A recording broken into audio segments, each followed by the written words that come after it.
Assalamualaikum warahmatullahi wabarakatuh. Alhamdulillah bertemu lagi untuk kita perbincangan dalam edisi Kampoi ni. So hari ini kita akan berkongsi dalam topik cahaya dan optik. Walaupun kita tak berkongsi sepenuhnya satu bab, tapi kita akan kongsikan bahagian-bahagian kritikal yang mana menjadi masalah untuk kamu mengenali ataupun memahami kaedah dalam topik ni. Okey, baik.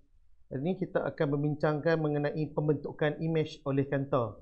Seperti yang kita pelajari pada awal topik ni, kita tahu ada dua jenis kanta, iaitu kata cembung dan kata cekung. Okey, baik. Bagi yang menjadi masalah dalam topik ini adalah bagaimana untuk melukis rajah sinar. Okey, untuk menentukan ciri imej kanta cembung bagi jarak objek yang berbeza. Pertamanya, kita kena mengetahui, okey, di bahagian kanta dan juga istilah-istilah yang terdapat pada kanta. Yang pertamanya ada, okey, ini adalah titik bagi satu kanta. Di bahagian tengah ini dikenali sebagai paksi kanta. Okey, F adalah jarak fokus.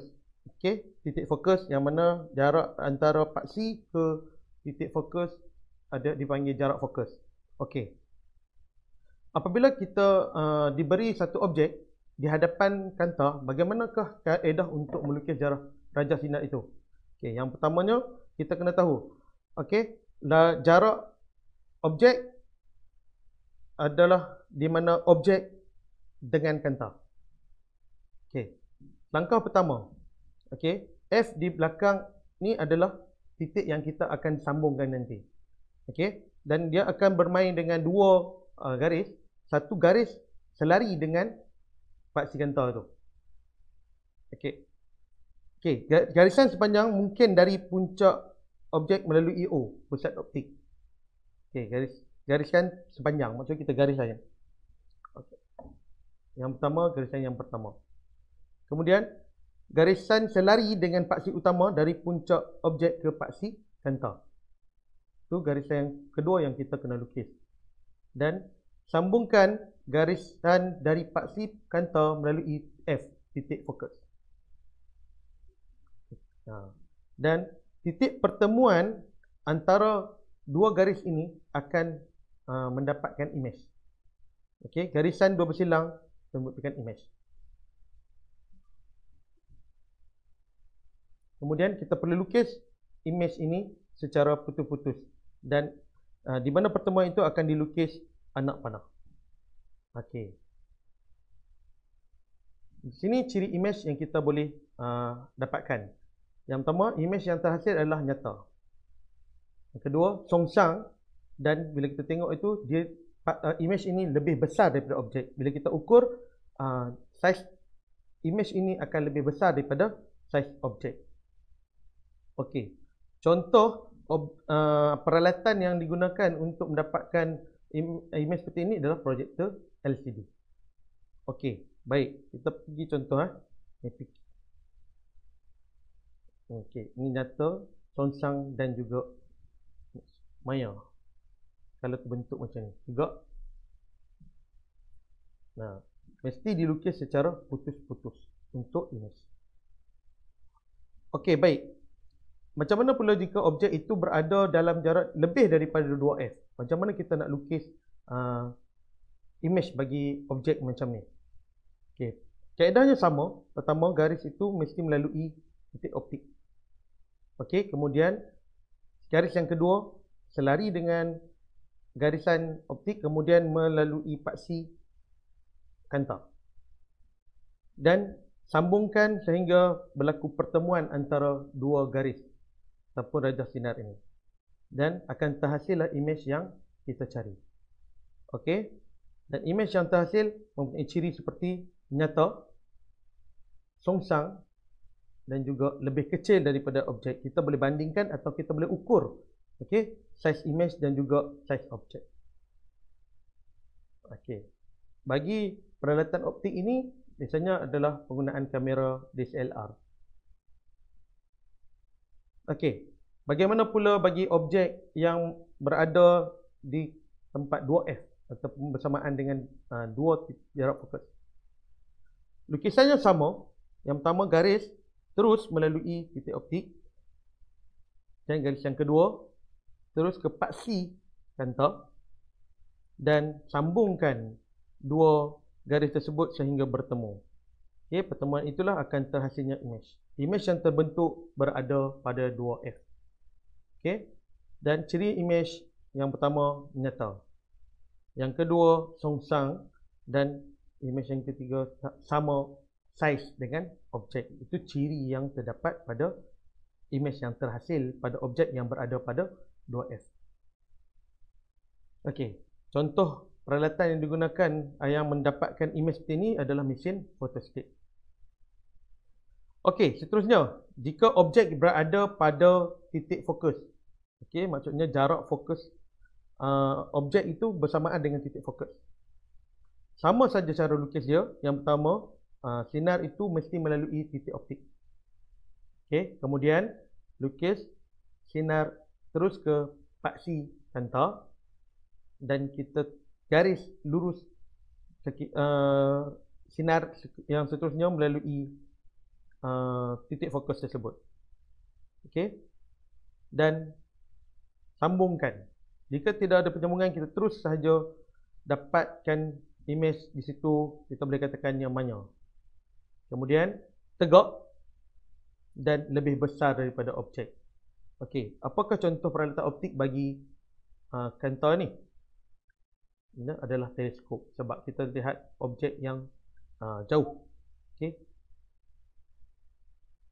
Seterusnya, jika objek berada di antara titik fokus dan juga titik optik. Okey, lukisan sama, masih gariskan terus melalui titik optik, sambungkan garis dan seterusnya ke paksi kanta dan kita melalui jarak fokus di belakang kanta. Seterusnya, disebabkan tiada penyambungan di bahagian belakang kanta, jadi kita perlu sambungkan di bahagian hadapan kanta. Dan akhirnya kita akan mendapat imej di hadapan kanta. Okey, imej di sini kita boleh lihat lebih besar.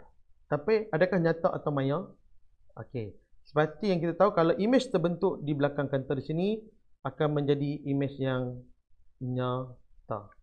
Tetapi jika imej terbentuk di hadapan kanta seperti ini, akan mendapat imej maya. Okey, dan tegak. Kenapa tegak? Cuba tengok. Anak panah ataupun kepala objek itu sama.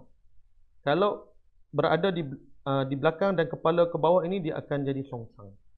Okey, ini yang jadi masalah sebab nak penentuan kepada imej yang terhasil. Dan kalau kita ukur kepada dua imej ini dan dibandingkan dengan objek, kita akan dapati imej lebih besar daripada objek. Okey, contoh peralatan optik yang digunakan adalah kanta pembesar. Okey, kanta pembesar memang menghasilkan imej yang lebih besar daripada objek. Okay, dan juga mikroskop yang mempunyai kuasa pembesaran. Alright.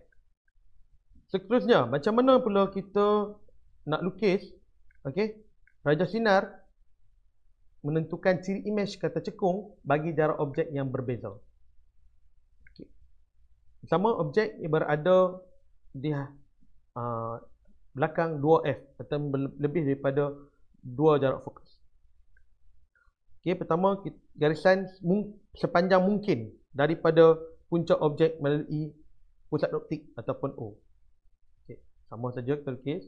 Kemudian garisan selari dengan paksi utama dari puncak objek ke paksi kanta. Okey, ini garisnya. Okey, ini paksi utama dan sini adalah paksi kanta. Kemudian garisan putus-putus dari F sebelum kanta ke garisan selari di paksi kanta. Garis di sini ya, di tiga ni. So kita perlu garis daripada paksi kanta, ini paksi kanta, kemudian F sebelum kanta. Baik. Sambungkan garisan tanpa putus dari paksi kanta mencapah. Kemudian kita lukis garisan keempat ni. Baik. Dan di manakah imej terbentuk? Imej terbentuk di persilangan yang bertemu di sini. Okey. Maka terhasillah imej yang tegak ataupun songsang di situ. Di sini bila berada di belakang kanta, dia akan jadi bentuk tegak. Bukan di bawah paksi utama dan image itu terhasil di atas paksi utama. Okey, cirinya apa? Situ confirm di situ tegak. Tapi bila berada di belakang kanta, dia akan jadi image maya, tegak dan juga lebih kecil. Kita boleh ukur perbezaan antara objek dan image di sini.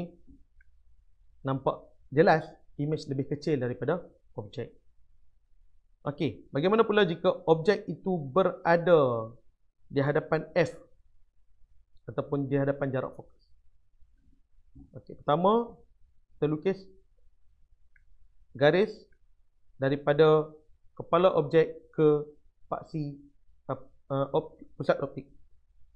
Okey, kemudian lukis selari, selari menuju ke paksi kanta. Dan kita tarikkan garis putus-putus daripada paksi kanta menuju ke F di belakang kanta tersebut. Kemudian garis yang keempat, kita akan garis penuh, garisan penuh daripada paksi kanta dan ke atas, dan kita boleh dapatkan image di mana dia akan bertemu di garisan antara putus-putus dan garis pertama tadi. So kat sini apa image yang terhasil? So bila image berada di belakang kanta, dia akan terjadi adalah image yang maya. Okey, tegak, dan juga bila kita ukur ataupun kita dapat lihat di sini lebih kecil. Okey, ciri image dan juga kecil. Image yang dibentuk oleh kanta objek bagi mana-mana jarak objek, maya, tegak dan juga lebih kecil. Itu umum untuk kanta cekung. Okey, kanta cekung memang image yang terhasil maya, tegak dan lebih kecil daripada objek. Baik, kita bincang satu soalan. Contoh soalan ni.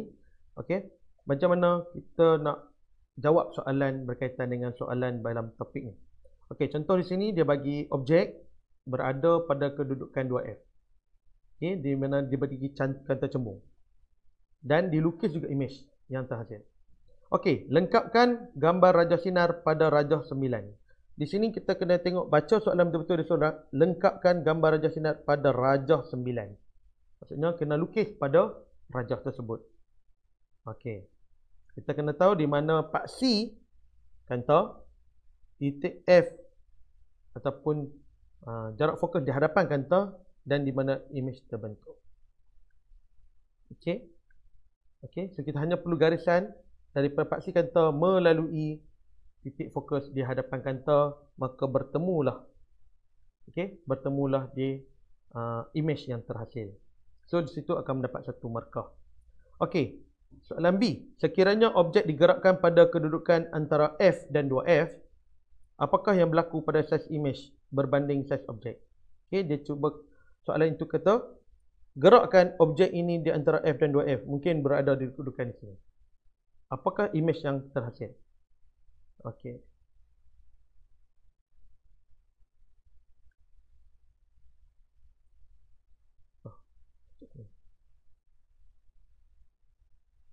Okey, sini. Objek berada di kedudukan F dan 2F. Okey, kita perlu lukis yang pertama daripada kepala objek, okey, dan melalui titik fokus.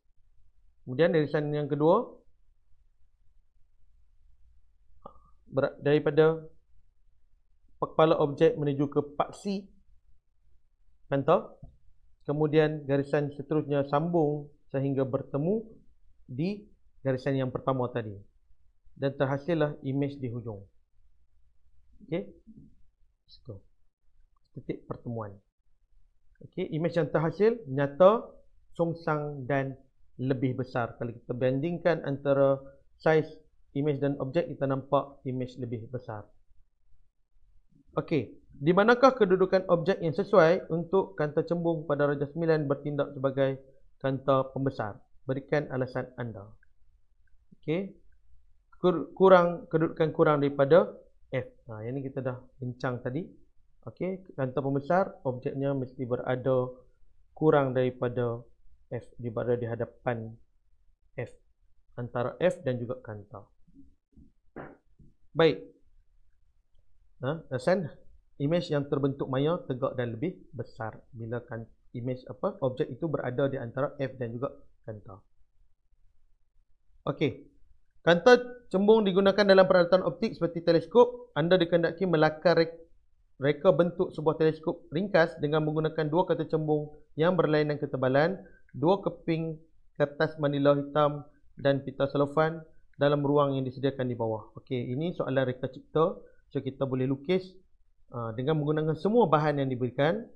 Okey, letakkan dua kata cembung. Okey, satu di hadapan kertas manila yang digulung dan juga kanta yang kedua yang lebih kecil di hujung kertas manila yang kita gulung, lebih kecil bahagiannya. Okey. So kita untuk dapatkan markah dalam soalan ni, kita perlu gunakan semua bahan yang diberikan, lukis dan labelkan. Okey. Barulah kita akan dapat markah. Sekiranya ditanya konsep, kita perlu bagi tahu bagaimana terhasilnya image. Kalau hanya perlukan terang cara pembuatan, kita boleh tulis, gabungkan, ataupun kita boleh ceritakan bagaimana kita membuat ataupun mereka cipta alat yang diminta. So, itu saja untuk perkongsian bagaimanakah mendapatkan image bagi objek, bagi kanta, cembung dan kata cekung. Sekian, terima kasih.